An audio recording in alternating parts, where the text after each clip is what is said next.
Good afternoon, sir.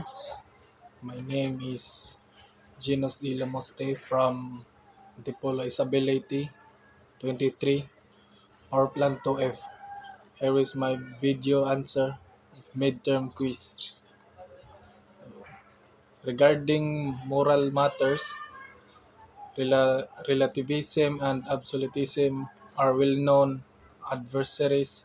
Is morality absolute or relative? So my answer is absolutism. I believe that morality is the best understood through the lens of moral absolutism. This viewpoint posits that certain moral principles are universal and unchanging, applicable to all people in all places at all times. While the complexities of human experience often present challenges to this perspective, I find its fundamental arguments compelling. Inherent human dignity, moral absolutism is grounded in the belief that all human beings possess inherent dignity and worth. This dignity is not granted by society or culture, but it but is an ins, in, intrinsic quality that demands respect and protection.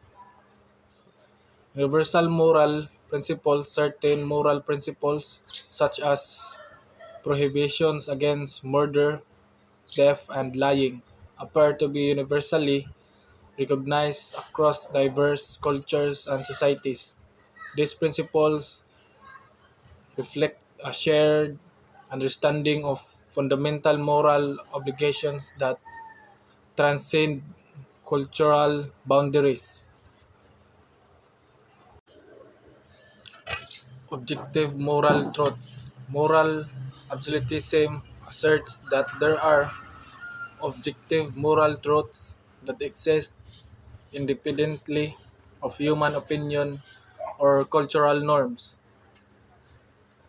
These truths are not simply matters of personal preference or social convention, but are grounded in reason, conscience, and recognition of the inherent value of human life.